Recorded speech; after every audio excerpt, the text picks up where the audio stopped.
সকলকে নমস্কার। আজকে একটা অদ্ভুত ঘটনা আমরা শুনতে চলেছি। যার ঘটনা তার আসল নামটা গুপ্তই রাখা হচ্ছে। তো শ্যামলবাবু। শ্যামলবাবু একজন সাধারণ মানুষ হওয়া সত্ত্বেও এবং সাংসারিক মানুষ হওয়া সত্ত্বেও তার মনের মধ্যে ছিল অটুট শিব ভক্তি এবং শিব নাম। তো অনেক ছোটবেলা থেকে তিনি শিবের সাধনা করতেন, পুজো করতেন এবং শিবের মালসাও পড়াতেন। একদিন অনেক তার যখন প্রায় 40 কাছাকাছি বয়স, তিনি ডিসাইড করলেন যে তিনি অমরনাথ যাত্রায় যাবেন। আমরা জানি অমরনাথ যাত্রায় 6 মাস মন্দিরটি খোলা থাকে এবং 6 মাস সেই শিবলিঙ্গ যেটা ওখানে রয়েছে সেটি আবার গলে যায়, মেল্ট হয়ে যায়। তো তিনি অদ্ভুত যাত্রায় বেরিয়ে পড়লেন এবং সেই দিন যেদিন উনি বেরোচ্ছেন বাড়ি থেকে, তিনি তার স্ত্রীকে বলে গিয়েছিলেন যে আমি যেভাবে হোক আমি শিব দর্শন করেই ছাড়ব। কারণ ওই সময় যখন শিবলিঙ্গ জাস্ট গলে যাবে, একদম শেষ মুহূর্তে তিনি এই ডিসিশনটা নিয়েছিলেন। তো ওনার হাতে সময় খুব কম ছিল, উনি নিজেও জানতেন না যে তিনি আদৌ শিবলিঙ্গটিকে দর্শন করতে পারবেন কিনা। তো শিবের নাম নিতে নিতে তিনি বেরিয়ে পড়লেন বাড়ি থেকে। আর তিনি যেতে যেতে এটাই প্রার্থনা করছিলেন যে হে প্রভু, আমি যেন তোমার দর্শন পাই, আমার এই মনোবাঞ্ছা যেন অপূর্ণ না থেকে যায়। অদ্ভুত ব্যাপার, ট্রেন ছেড়ে দিল। তিনি যখন তার ব্যাগের পোটলাটি খুললেন, খুলে দেখলেন তার স্ত্রী অলরেডি তাকে কিছু টাকা পয়সা দিয়ে দিয়েছিলেন। আর তিনি জানতেন মানে তার কাছে কোনো, না তো কোনো অর্থ রয়েছে, না তো কোনো করি। তো এই বিষয়টা তার নিজেরও অদ্ভুত লেগেছিল। একজন সাধারণ ব্যক্তি হয়েও তিনি নিজেকে কখনো মানে অর্থের অভাব বা একজন অভাবী ব্যক্তি কখনো বা কোনোদিনও মনে করেননি। তো সেই কারণে সবসময় ওনার মন একদম পুলকিত থাকতো, হাসি খুশি মন, সবসময় হেসে হেসে কথা বলা। ওনার লাইফে যেন কোনো সাফারিং বা দুঃখ বলে কিছু ছিলই না। অনেক ছোটখাটো উনি সেই সময় কাজ করতেন, গরিব ছিলেন, সামান্য মিলের কারখানায় উনি, মানে দিন আনা দিন খাওয়া যাকে বলে, উনি সেই ধরনের মানুষ ছিলেন। তো তিনি আলটিমেটলি অমরনাথের যে স্টেশন সেখানে গিয়ে পৌঁছলেন এবং তিনি অনেক আনন্দে, যে আমি এত কষ্ট করার মানে পরেও শিব দর্শনটা আলটিমেটলি করতে পারবো, এই মনের ইচ্ছা নিয়ে বা এই ইন্টেনশন নিয়ে তিনি রেলওয়ে স্টেশন থেকে যাত্রা শুরু করলেন। তো যেভাবে শিব পথ ধরে যেতে হয়, পাহাড়ের উপরে উঠতে হয়, অন্য অন্য মানুষের, অন্য যাত্রীদের সাথে তিনি উঠলেন এবং তিনি যখন জাস্ট মেইন গেটের সামনে গিয়ে পৌঁছলেন, তখন যে পুরোহিতটি ছিল তিনি বললেন আর দর্শন করা যাবে না। কারণ একদম শেষ মুহূর্তে গিয়ে তিনি পৌঁছেছিলেন সেই দোরগোড়ায়, যখন মন্দির বন্ধ করে দেওয়া হচ্ছে, যখন আবার কবে বা কোন সময় সে দরজা খুলবে, হয়তো আগামী 6 মাস পরে, সেটা কেউ জানতো না। অন্য যারা ট্যুরিস্ট গেছিলেন তারা সকলে যে যার মতো পণ্ডিতের কথা শুনে নিচে নেমে আসছিলেন, নিচে নামবার জন্যে পাড়ি দিয়েছিলেন। তো পণ্ডিতজি, যিনি ছিলেন ওখানকার, তিনি শ্যামলবাবুকে বললেন যে আর সময় নেই, এবারে মন্দিরের দরজা বন্ধ করতে হবে, আপনি দয়া করে নিচে নেমে যান আর সকলের সঙ্গে। তো তিনি মনে এত কষ্ট পেয়েছিলেন, এত দুঃখ পেয়েছিলেন যে তিনি পণ্ডিতের কথা শুনতেও নারাজ ছিলেন। তিনি পণ্ডিতকে বললেন, আপনি চলে যান, আমি আজকে ভগবানকে না দেখে যাব না, সে যাই হয়ে যাক না কেন। তিনি কিছুতেই পণ্ডিতের কথা শুনলেন না, রাজিও হলেন না। তো পণ্ডিতজি অনেক তর্ক করার পরে নিচে নেমে এলেন, শ্যামলবাবুকে ওপরেই ছেড়ে এলেন। তো শ্যামলবাবু মনের দুঃখে কাঁদতে কাঁদতে সেখানে প্রায় ঘুমের তন্দ্রাচ্ছন্ন হয়ে একটু চোখ বন্ধ করে ঘুমিয়ে পড়লেন। কিছুক্ষণ পরে শ্যামলবাবু ফিল করলেন যে তাকে কেউ ঠেলে ওঠাবার চেষ্টা করছে ঘুম থেকে। তিনি আস্তে আস্তে চোখ খুলে দেখলেন যে এক ভদ্রলোকের চুল প্রায় সাধারণ মানুষের মতো হলেও একটু বড়।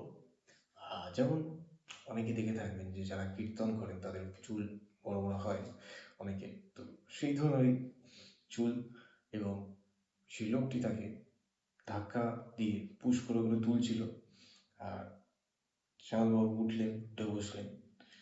তো উঠে বসে তাকে জিজ্ঞেস করলেন যে, সেই লোকটি শ্যামলবাবুকে জিজ্ঞেস করলেন যে মন্দিরের দরজা কি বন্ধ হয়ে গেছে?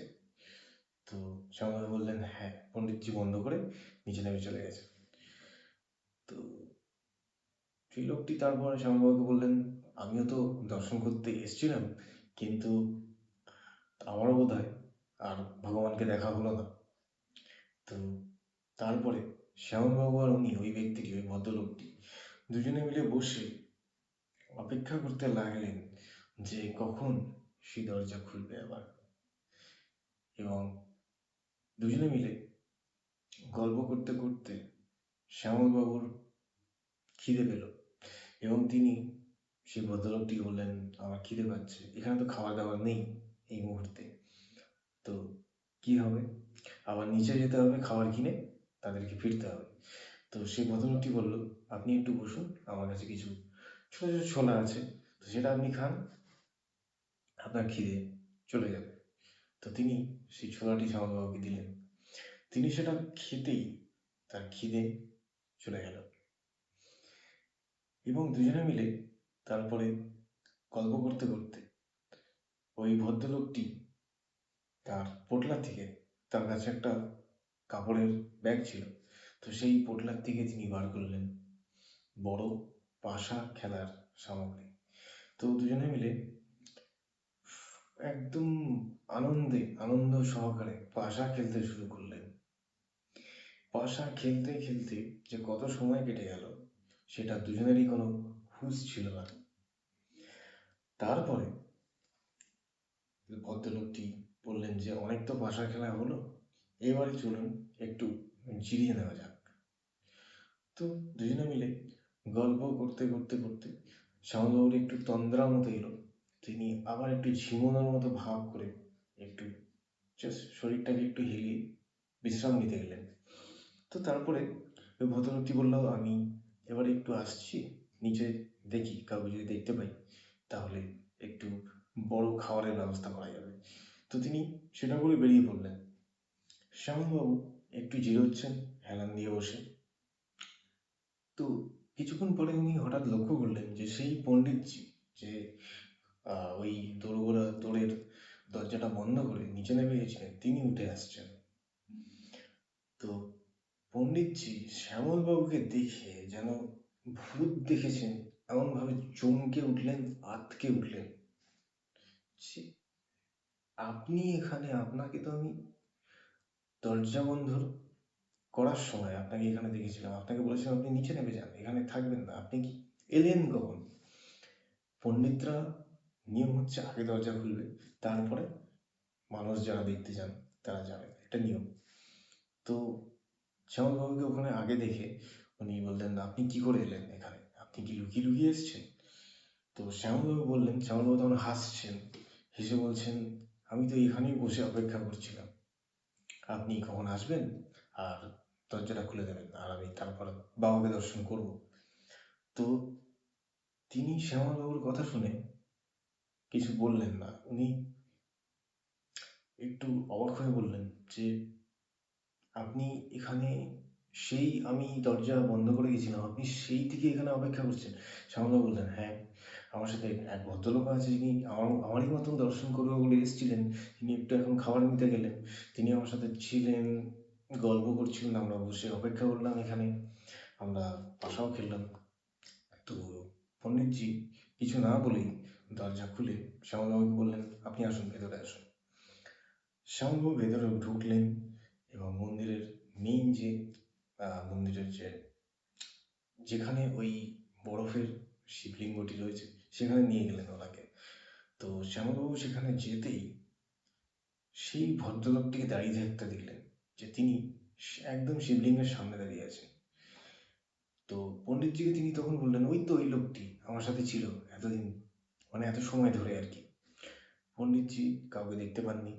তো শ্যামলবাবুকে বুঝতে না দিয়ে যে তিনি দেখতে পাচ্ছেন না কাউকে ওনাকে ছাড়া, তিনি বললেন, ও আচ্ছা, এইটুকুই। পণ্ডিতজি হয়তো কিছু বুঝতে পেরেছিলেন বা আজ আজ করতে পেরেছিলেন ব্যাপারটা। তো শ্যামলবাবু তারপর দেখলেন ওই লোকটি মৃদু হাসিতে হাসতে হাসতে শিবলিঙ্গের সাথে হঠাৎ যেন উধাও হয়ে গেলেন। মানে ওনাকে আর দেখা যাচ্ছে না, শিবলিঙ্গের সামনে গেলেন, গিয়ে ওনার চোখের নিমেষে মানে পলক পড়ার সঙ্গে সঙ্গে তিনি উধাও। তো তিনি পণ্ডিতজির দিকে তাকালেন। পণ্ডিতজি বললেন, কি আর দেখতে পাচ্ছেন না তো? তো শ্যামলবাবু বললেন, না, উনি হঠাৎ কোথায় উধাও হয়ে গেলেন, আমার মানে চোখ পড়ার সঙ্গে সঙ্গে উনি নেই। পণ্ডিতজি বললেন, আপনি 6 মাস ধরে ওই দরজার সামনে বসে অপেক্ষা করছিলেন, এবং আপনার সাথে যিনি ছিলেন তিনি আর কেউ নয়, স্বয়ং মহাদেব। তিনি আপনার খিদে মিটিয়েছেন, তিনি আপনার টায়ার্ডনেস বডি সেটাও মিটিয়েছেন, এবং তিনি আপনাকে পথ করে দিয়েছেন যাতে আপনি দর্শনটি করতে পারেন সবার আগে। এটা শুনে উনি বুঝতে পারলেন, এবং সঙ্গে সঙ্গে উনি মানে শ্যামলবাবুর মুখ থেকে রক্ত বেরোলো, এবং তিনি ওইখানেই পড়লেন, পড়ে তার দেহত্যাগ হলো, এবং তার আত্মা ফরএভার, একদম চিরকালের জন্য ভগবান শিবের সাথে মিলিয়ে গেল। তো আজকের দিনে এই কলিযুগের বা এই সেঞ্চুরিতে দাঁড়িয়েও এই ধরনের ভক্ত আছে, আজও এক্সিস্ট করছে, এবং আমরা শুনতেও পাই কখনো কখনো এই ধরনের ঘটনা। এবং আপনারা চাইলেও বা আমরা চাইলেও এই ধরনের ভক্তি যদি আমরা করি, বা এই ধরনের ভক্তি এবং শ্রদ্ধা যদি আমাদের মনে থাকে, তাহলে আমরাও ভগবান দর্শন করতে পারি। শ্যামলবাবু হচ্ছেন এই এইরকমই একটি জলজান্ত উদাহরণ। তো ঘটনাটি কেমন লাগলো অবশ্যই কমেন্ট বক্সে কমেন্ট করবেন, জানাবেন, এবং যদি আপনাদের কোনো স্পিরিচুয়াল কোয়েশ্চেন থাকে অবশ্যই করতে পারেন। আর যারা আকাশিক রিডিং বা ট্যারো রিডিং করাতে চাইছেন বা জানতে চাইছেন আপনাদের লাইফ পারপাস, আপনাদের জীবনের সমস্যার রুট কজ, এবং যেই সমস্যাগুলো আপনাদের লাইফে বারবার বারবার রিপিট হচ্ছে, বুঝতে পারছেন না এর কারণ কি, তো আকাশিক রিডিং করাতে পারেন। তার জন্য ডেসক্রিপশনে আমার হোয়াটসঅ্যাপ নাম্বার দেওয়া আছে, এবং যারা ঘটনা শেয়ার করতে চাইছেন মানুষের সাথে, আপনাদের জীবনে ঘটে যাওয়া স্পিরিচুয়াল কোনো ঘটনা, দৈবিক কোনো ঘটনা শেয়ার করতে চাইছেন, অবশ্যই যোগাযোগ করতে পারেন। এবং যারা কোনো স্পেসিফিক সাবজেক্ট নিয়ে ডিসকাস করতে চান, সেটা বিজ্ঞান হোক, সাইকোলজি হোক বা অকাল্ট হোক, অবশ্যই যোগাযোগ করতে পারেন হোয়াটসঅ্যাপ নাম্বারে। দেখা হবে নেক্সট ভিডিওতে অন্য ঘটনা নিয়ে।